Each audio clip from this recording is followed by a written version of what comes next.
the major channels for chi flow. And we use mainly 8 of them. These 8 are like, they're like reservoirs.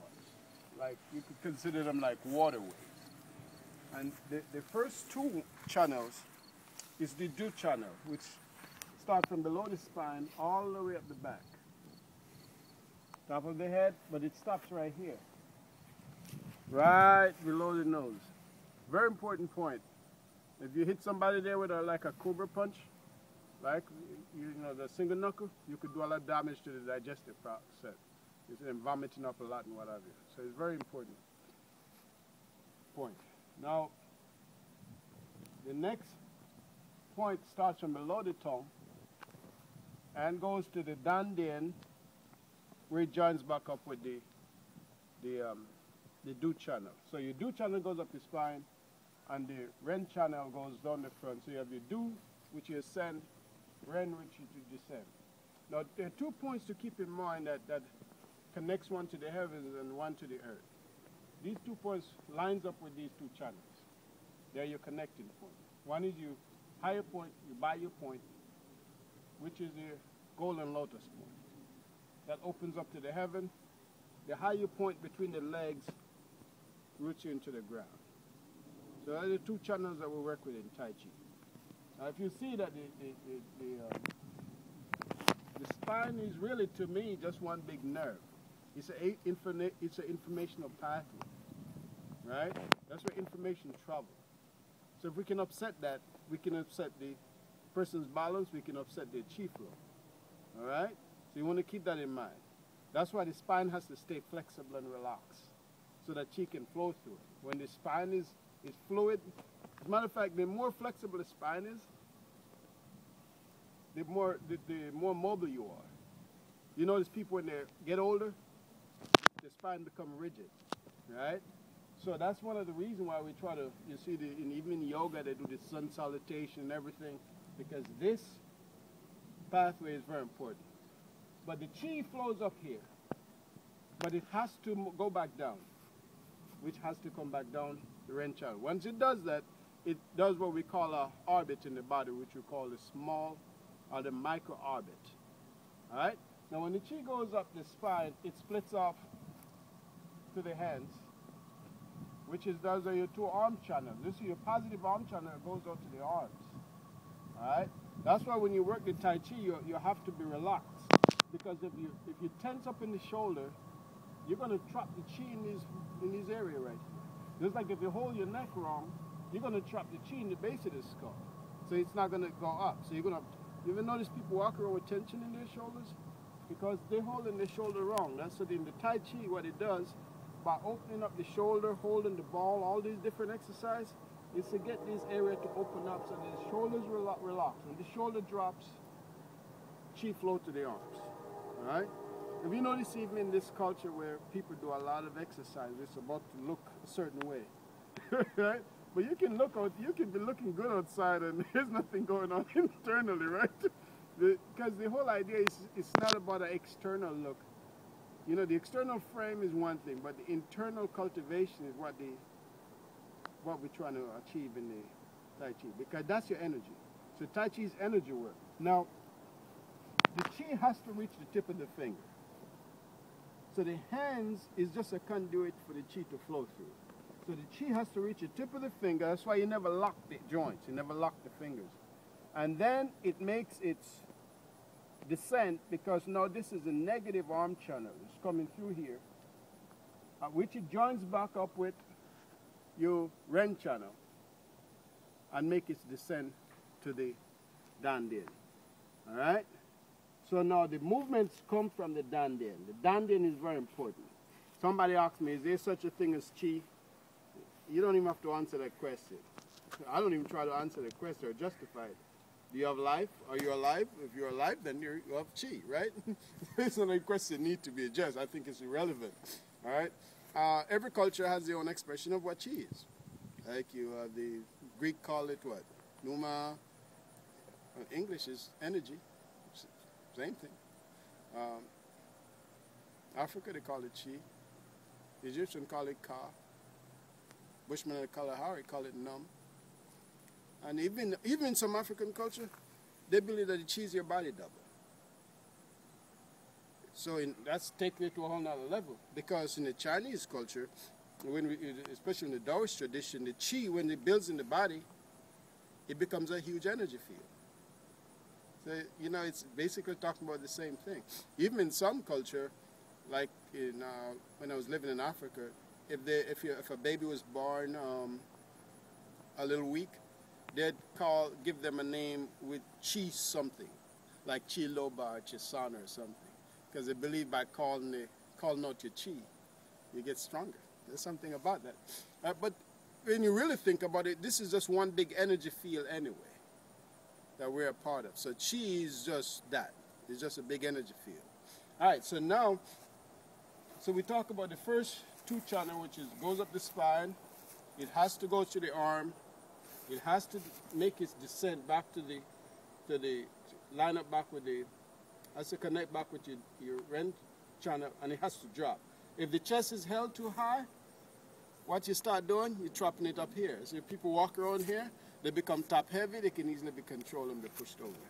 So the chest now has to be relaxed, so it becomes more rooted. You see? And it's just becoming aware of it sometimes. It's not anything that you're doing that is anything profound. Is knowledge is powerful, right? So understanding is the key here.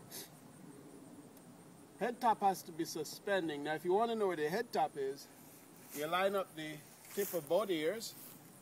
You draw a line from the tip of both ears, and then this is your centermost point.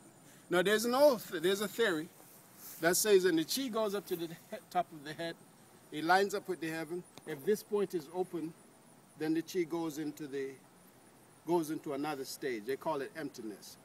Reason being because there are three energies in the body.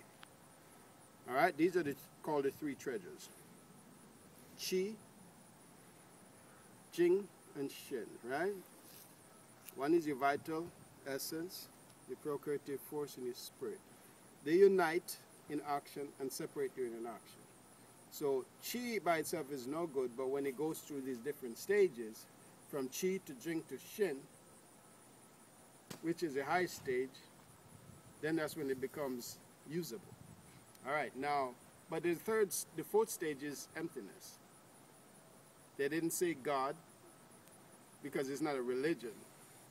All right, they say emptiness, which I call the universal force. So it has to go through the physical stages, chi stages, and it goes to the jing stages and goes to the shen stages, and it becomes the higher frequency, which is universal force.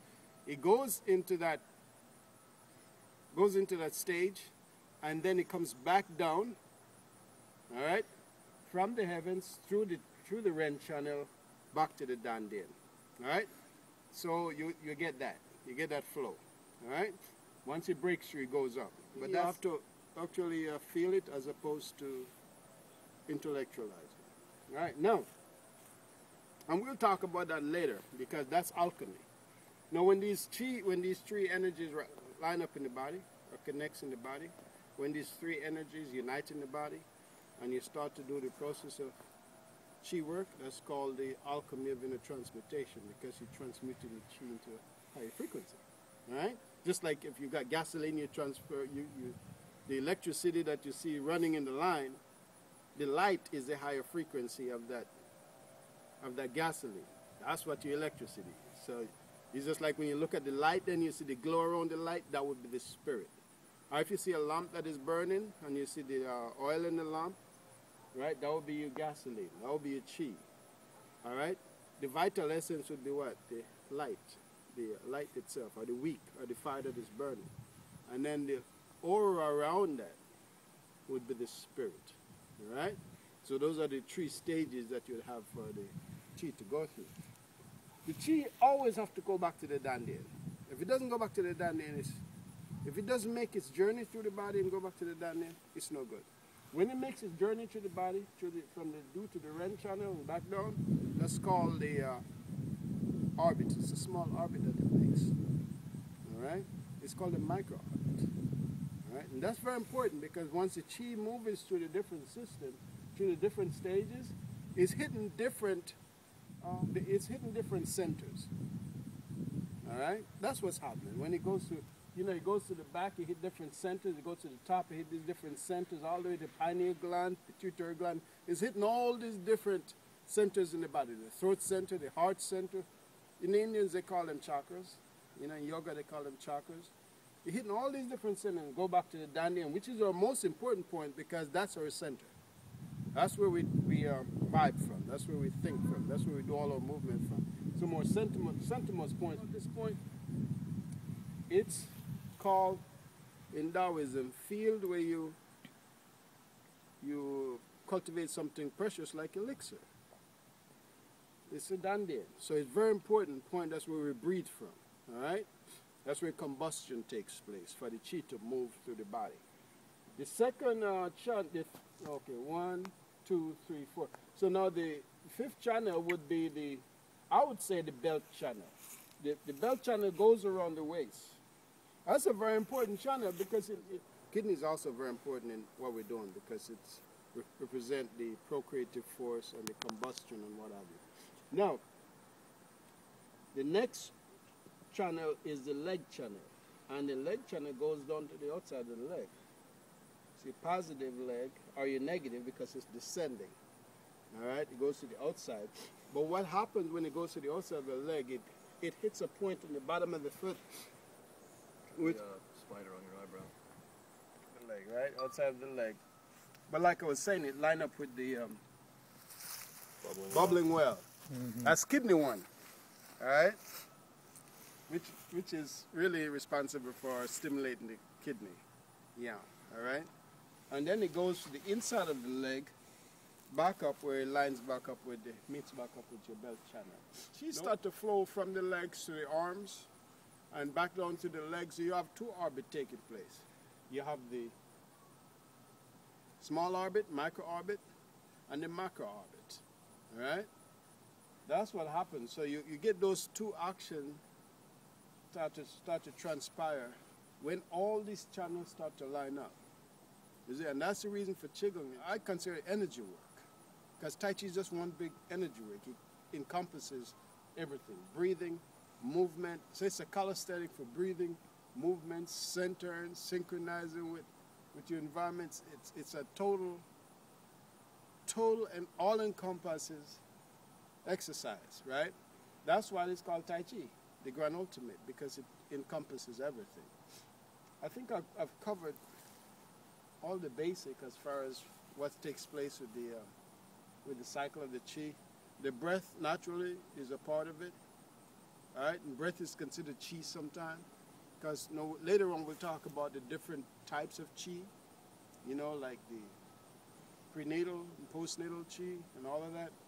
But just for now, this is just a map that we have just drawn a map of what the chi does to the body. Naturally, I didn't talk about all the other acupuncture meridians because it's not necessary. If you want to see where the chi flows through all these different meridians, okay, or the 5 organs, I'm only concerned right now with the channels, right? And they call those the 8 cyclic channels.